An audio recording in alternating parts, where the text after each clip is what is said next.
Hello, everyone. Dr. Vicky here, speaking to you from the Seeds of Transformation Healing Center. It's time for Taroscopes again. We're going to be doing the Taroscopes for the sign of Pisces. That's Pisces Sun, Pisces Moon, Pisces Rising for the month of August 2025.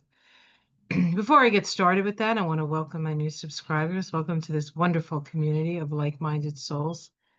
To my tried and true, have been with me for years. Thank you so much for your support. It has been quite an interesting road that we have walked together, and I am honored to have walked it with you.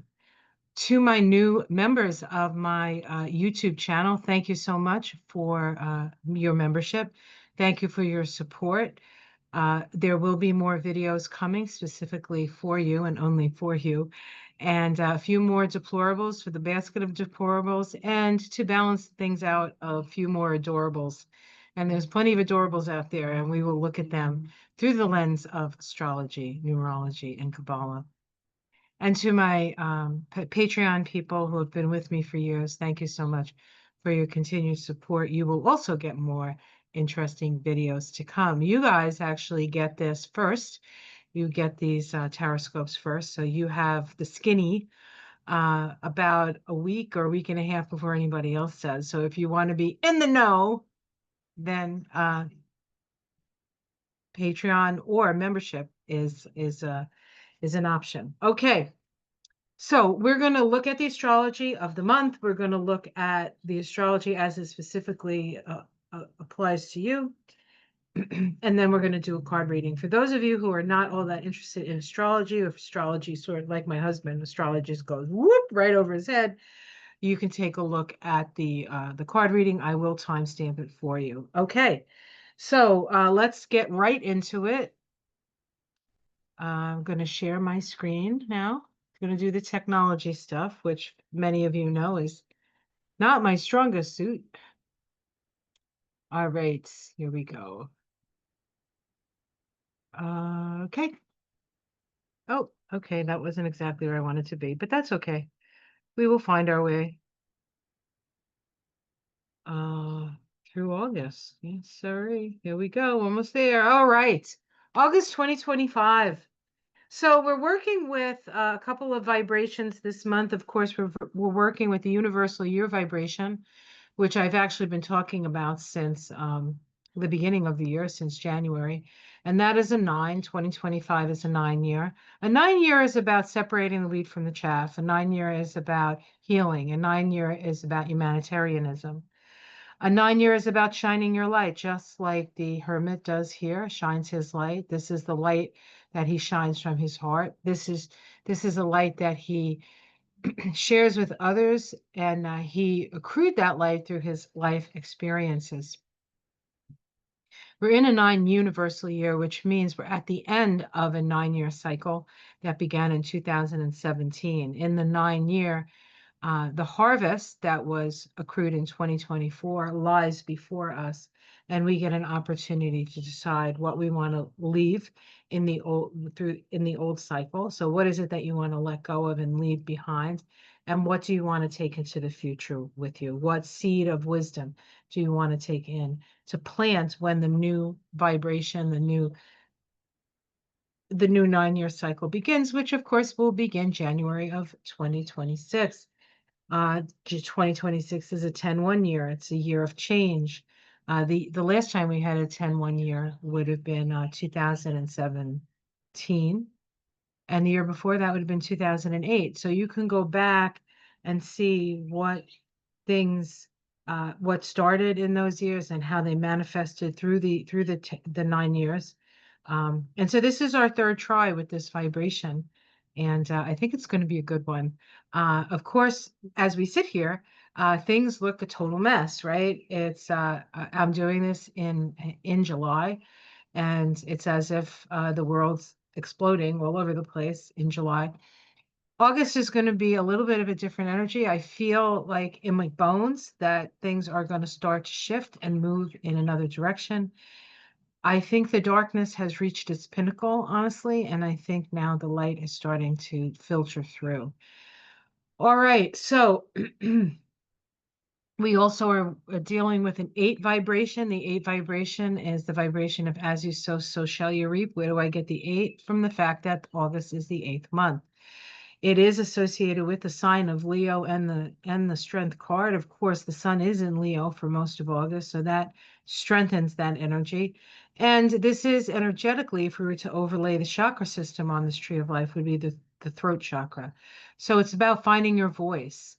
But it is an 8, so it's as you sow, so shall you reap. So what you say will come back to you. So you want to say things that you want to see come back to you, right?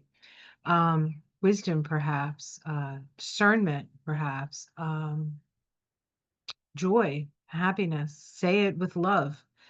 Um, Leo is the sign of love. It is ruled by the sun, the life giver in our solar system. Everything revolves around the sun. That's why a lot of times Leos think the world revolves around them. But to a certain extent, it does. And to a certain extent, it does. And then if we add these two vibrations together, we get a 17. 17, base number 8, is the star card. The star card is associated with the sign of Aquarius. Is there anything in Aquarius right now? Can I hear it? Yes, Pluto. Pluto is in Aquarius. Pluto in Aquarius is the power to the people. So this is a month when the people's voices will be heard. Okay, they will be heard. It's also a time for meditation. A meditation practice is going to be very helpful in August. While the light seems to be filtering through the darkness, there's still a lot of darkness, there's still a lot of confusion, and not everybody sees it because you have to be of a certain height, sort of on the mountain, to be able to see a big enough picture to know that we are not all still plunged in darkness, but that the light is dawning, and so it's important for us to uh, make sure we're sustaining ourselves through this process, staying connected to the light, so that we can shine our light for others. And of course, Pisces is the sign that the sign that knows that it all comes out in the wash anyway, and that ultimately things are going to be okay. But it's a pretty long vision to see that. So, and even the Pisces energy can get caught up in the illusion and the delusion of things. And so it's best that you have your own vision as you move through this time. Astrologically, we start the month. We have Mars ingress into Libra relatively early. Libra is a sign associated with relationship. It's when Mars moves into Libra, all actions must be considered actions, which, for Pisces is not necessarily difficult. Maybe for an Aries, it's another story. But yes, everything needs to be considered as we move forward this month. So we need to be careful about how we move forward through the month. The first thing that Mars comes up against when it moves into Libra is Saturn. Saturn is in Aries, and while Mars is the planet of go, Saturn is the planet of stop. Oppositions bring awareness. We will be aware of just how much we can actually do and accomplish. We'll get a sense of the scope of what needs to get done and just how far we can go with it.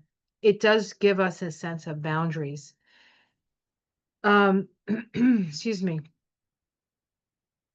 We have then after Mars ingresses into Libra, opposes Saturn, simultaneously it is trining Uranus. So it is open to change. So while we see a limitation, there's still energy of transformation and change and more insight coming in. Uranus just moved into Gemini, and information is starting to come out.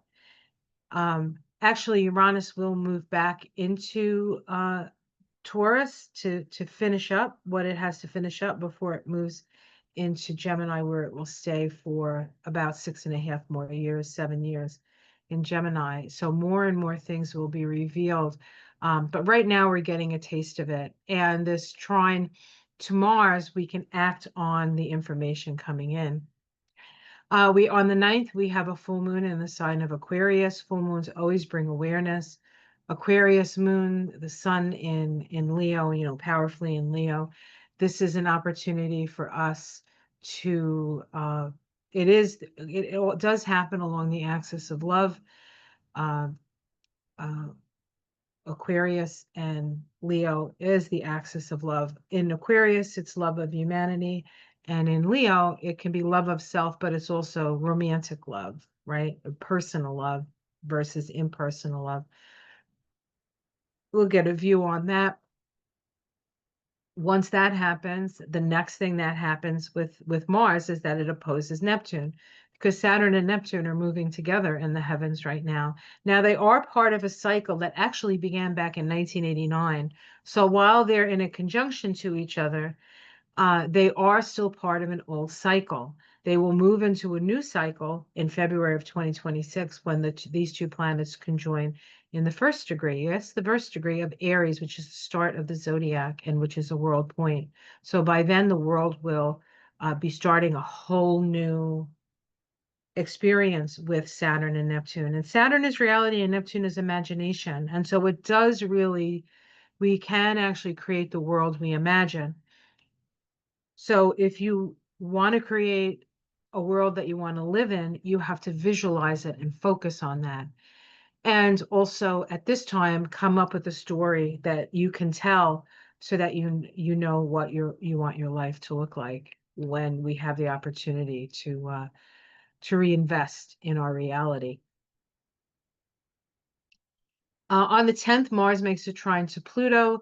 That is more flowing energy for change and transformation. On the 11th of August, Mercury, the planet of the mind, finally stations direct. It's been retrograde since the 18th of July. The whole retrograde period, the forward and retrograde period, and forward, back again, is all in Leo. Leo is the sign of creative self-expression. It is the sign of the sun. It is the sign of our beingness. And so we will have to review, or we've had to review our creative output, perhaps perfect it, get it a little bit more aligned with who we truly are. And once Mercury goes direct, we'll have an opportunity to put it out into the world, edited, not unedited, but edited. We also have on that day a very important sextile between Saturn and Uranus. Now, Saturn and Uranus are in a 45-year cycle with each other that began back in 1988 in the sign of Sagittarius. And that cycle will not end until 2032, but we're at a pivotal point in that cycle where we are opened up to progressive change, to raising all boats, to the humanitarian ideal. This month is the month of magical sextiles, I want to say, because the next magical sextile that's going to happen is going to be a Mercury sextile Mars, which is usually a one-day affair, but because of Mercury retrograde and going forward and the speed of Mars, is this sextile, and I'll explain what the sextile means, lasts for 4 days. So we have a 4-day golden opportunity to what? To bring, it's a waning sextile. So we're bringing in progressive ideals and ideas and working towards a more fair and equitable future. That's what that sextile is giving us the opportunity to do. Now, it doesn't force us to do it. Sextiles don't force you to do anything. It's an opportunity that you can take. And I say take the opportunity. Now, just before that happens, we have a Venus-Jupiter conjunction in the sign of Cancer. Pisces is a Jupiter-ruled sign, and Venus is exalted in Pisces. Now, Venus and Jupiter are in Cancer. Why does that? Well, first of all, Jupiter and Venus work well. The energy of Pisces work well through those planets. And now that we have a conjunction in a fellow water sign, there's a flow of energy. So it's like you get access to the energy without having it to be on top of your head. Either way, it's good for you. So this is a really wonderful opportunity to have the blessings come into you. Um, On the 22nd, the sun moves into Virgo. Virgo is your opposite sign, so the sun is going to be moving through your 7th house of relationship. And on the next day, we have a new moon in Virgo at that 1st degree of Virgo. And so this is a time when you can initiate a new relationship or a new business partnership, or unfortunately for some, an open enemy, right? But we'll talk about it when we look at your chart specifically for Pisces. On the 24th, the sun, which is our ego, right? And the sun can be a leader. It squares Uranus, crisis and action square. It in conjuncts Neptune and Pluto, which means that the sun is in a yod configuration, being stressed by those two transpersonal planets to make the necessary adjustments. That we need to evolve as a species. On the 25th, Venus ingresses into Leo, and then 2 days later makes an opposition to Pluto. She also sextiles Uranus and trines Neptune. That means Venus is touching all the transpersonal planets. And so she's bringing in this galactic energy into our value system. And then we have an opposition to Pluto.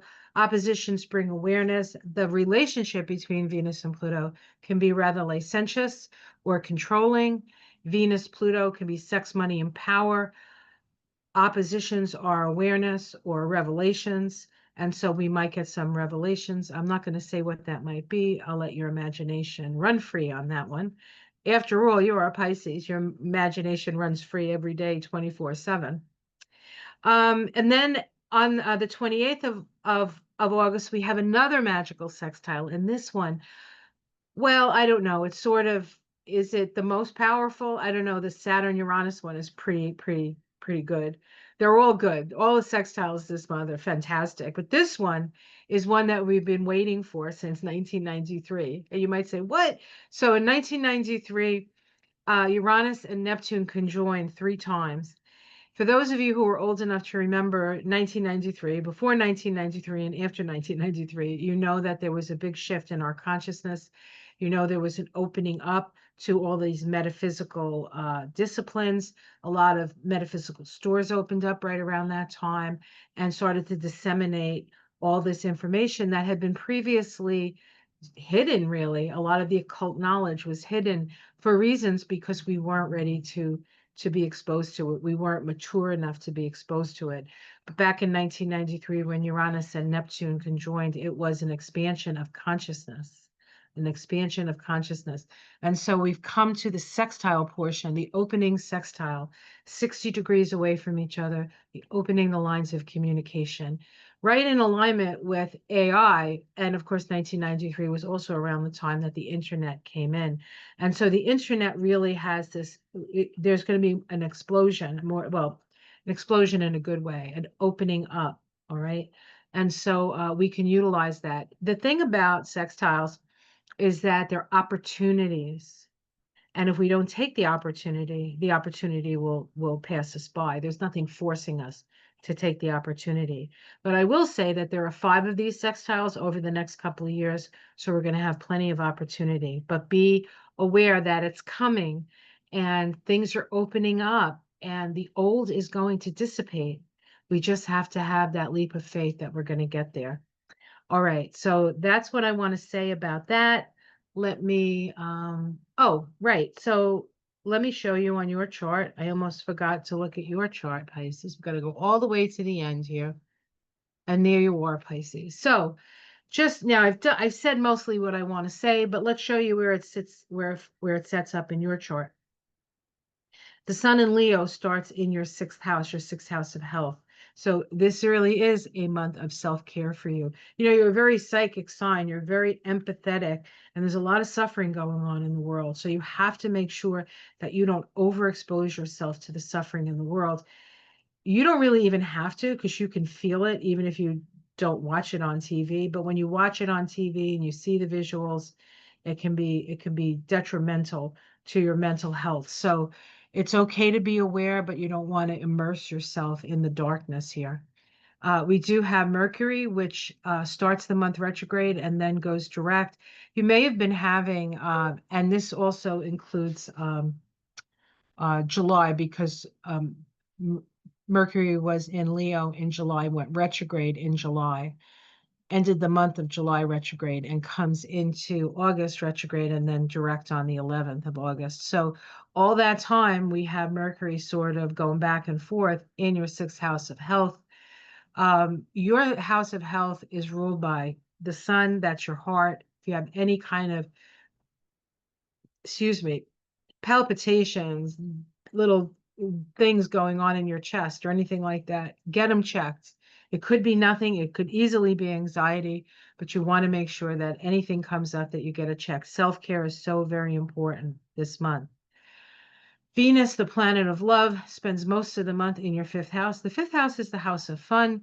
There you have Jupiter is going to be there for a year, and this conjunction with Jupiter is an opportunity for some really good luck and fun. So don't miss out on that Jupiter Venus conjunction that happens on the 15th.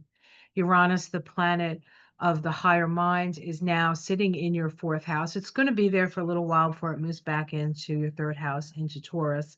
But this is going to reveal some things to you, and it may be about your own soul, because the fourth house is the house of soul, but it could also be about your family. So there can be some mysteries in the family, surprising turnarounds within the family that have you go, oh dear, look at that, right? And we do have a grand trine here in air, in the house, in your water houses. So Pisces feels everything, but it can be very uh, diffuse. So you feel things, but you're not exactly why you feel things the way you feel things. Well, with this combination, chances are you're going to know exactly why you're feeling the way you feel. So expect some revelations, especially around family. Once the sun is done with being in Leo and it moves into Virgo, it moves into your seventh house. The seventh house is the house of relationships. We have that new moon in Virgo. And so this is an opportunity to plant a seed for a new relationship. It could be a marriage, it could be a business relationship. It also could include open enemies. So you do want to be aware of that. Mars spends the first couple of days in the seventh house. If you have open enemies, you probably know by now, because Mars spent the whole month of July in that house. But it also would give you hints to uh, relationships that are worth either keeping or starting, right? Mars then moves into the eighth house in the sign of Libra. This is deliberate, not taking an action until you deliberate. It's in the house of shared resources. And so this is an opportunity for you to review that and take action, but you have to know what you're doing as you move forward with that. This could be investments. It could also be people investing in you. And so you want to make sure that the people investing in you are on the up and up. All right. There's Pluto in your 12th house. It's going to be there for 18 years. You're a 12th house energy anyway. And so Pluto is about transformation. Pluto is the world soul. It's real important that you stay connected to your spiritual core while Pluto is in there. So, for the next 18 years. And of course, you probably do that already, but just saying. The full moon that I talked about, the axis of love, occurs in the 6th and 12th house. These are karmic houses, but they're also health and healing houses. So you could become aware of an area of your life that needs healing, or you could become aware of just how much healing you've done. And then we have Neptune and Saturn in the second house. They're going to be there for a little while. They're moving backwards now. The second house is how you feel about yourself. You're going to be starting a new relationship in how you feel about yourself, or how much you value yourself, I should say. Sometimes Pisces don't value themselves. They value everything but themselves. So you will have plenty of opportunities to learn how to value yourself over the next, in the case of Saturn, 2.5 years, and in the case of Neptune, 14 years. So, and of course, Neptune is your ruling planet, and it's finally out of your sign. And so things are things that might have been extraordinarily diffuse are now starting to coalesce again. You still have a little more to get through. We all have a little more to get through with Saturn and Neptune and Pisces, but by the beginning of next year, we'll be all done with that. It'll be in Aries, and in Aries it will stay for the time I just described. All right, so that is the astrology. Now I can exit and do card reading. Now, I'm going to use the Hermetic deck. This is one of my favorites. This was a gift from Ona. Not the only reason it's one of my favorites, but one of the main reasons it's one of my favorites. All right, let me just give it a good shuffle. I think I'll try to do that all the way over here so you don't have to hear the cards so loud. Pisces are usually very sensitive to sound. You probably know that as a Pisces. I have a moon in Pisces, and I've never liked loud noises. Never. Too disruptive. Of course, when you live in your own little fantasy world, which all of us with heavy duty Pisces know all about, sometimes if somebody makes a loud noise, it sort of jars us out of our imagination. But that could be disconcerting. My husband is he's an Aries, and no matter how, even when he tries to be quiet and just walk in slowly, he's got such big energy that it doesn't have to make a noise. I'm still responding to the energy. I'm still like, oh. He said to me that one of my spirit animals is the doe because I always look like a deer in the headlights when he comes around me. He wouldn't be wrong, actually. Okay, I actually did when I got my medicine cards. Um, I don't use them that often for I'd use them for myself. They're medicine cards. They have the animals on them. They've been around since Uranus and Neptune. No, since Uranus and Neptune conjoined back in '93, right? They've been around a long time. And one of the first cards I picked up was the deer, so he wasn't wrong. He wasn't wrong about that. All right. All right, Pisces, you ready? We start with the Fool. What kind of fool am I? This is about taking the leap of faith. You will find yourself in a totally different place than you were in July. You are taking the leap of faith. This is a Uranus card. Okay, this is a Uranus card. So something totally new. Let's see what challenges that. The Tower. Wow. Yikes. All right. So the Tower looks scary. It's scary. But the Tower requires from us to be who we truly are. It is a 7, it's a 16/7, and 7 is the vibration of know thyself. If we don't know who we are, the Tower will show us. The Tower will show us. So it may be a Tower moment that propels you into this new life that you haven't lived before. You just have to go with it. There's nothing you can do but go with what happens. Let's see what's underneath it. We have the Six of Wands, which is victory. So it's not a bad thing. It's not a bad thing. This is a victory of sorts. You've been working toward this. You've been working toward this. Perhaps you need to look at all these Tower moments that are happening in the outer world as opportunities to really propel yourself in the direction that's going to bring you victory. The victory card is associated with the heart. So it deals with what's in your heart. In the past, we have the Sun. That means you had a recent illumination. Something was illuminated to you. Maybe that's where the Tower comes in. I've picked 4 cards and 3 of them have been major arcana, which indicates that this is a very potent time for you and a time that you agreed to before you even came here to experience. So you just have to go with it. In the sky,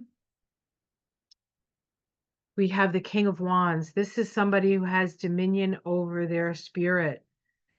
This is a brave and courageous king.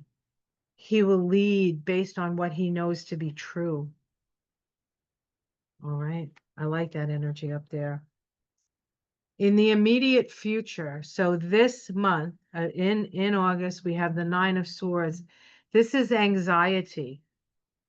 This is anxiety. I'm not going to say it's going to be easy. There's going to be a lot of anxiety, a lot of worrying, perhaps a couple of nightmares you might have. Pay attention to the nightmares. Write them down if you have to.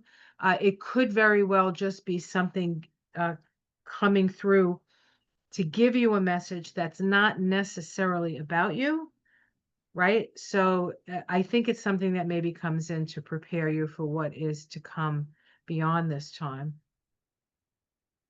How how it's seen from the outside, the Princess of Cups. This is a Pisces energy. People see you as somebody who's offering a message of love and compassion in a time when I imagine we need a whole lot of that.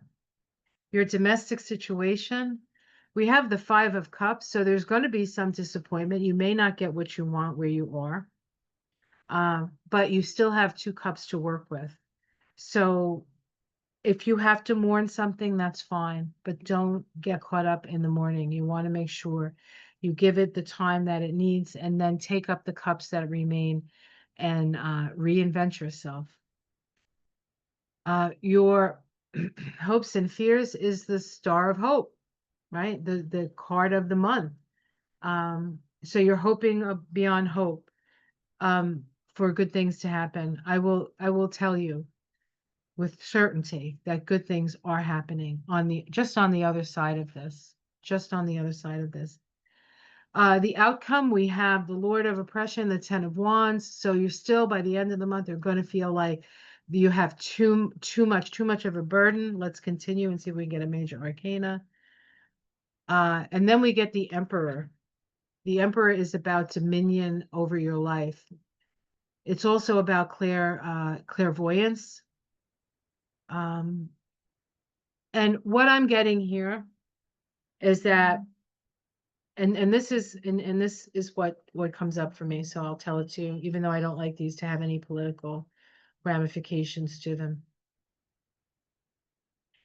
You're going to wonder at the end of the month why the Emperor is still the Emperor and why not everybody knows he has no clothes. He has no clothes, so don't worry about that. Okay, let's see what's underneath it. We have the Two of Cups, which is a commitment, a contract. Remember, you have that new moon in your house of relationship. The Six of Pentacles, which is fair distribution of resources, and the Chariot. And so this says to me that there will be people that you can unite with, that things will balance out, especially financially for you. And then things are going to move really, really fast. This is part of your soul's journey. You have asked for this. And so you need to go with it. You make these decisions before you come here. And the alarm clock is going off. And now it's time to take that leap of faith. All right, let's pick a Mystic Sister card to round this reading up and see what she says. What do the Mystic Sisters have to say for Pisces? Ooh. I've been doing, this is actually the last reading I'm doing for all the tarot scope. And I feel like I've been like warp speed through each one of them having their own flavor. If you do look at these, it's a good idea to look at your sun, moon, and rising. If you have the time, because these are all about a half hour long. So, all right, what do we have? Persephone. Oh my God. Persephone of all the things. All right, it sort of goes along. I will read it to you.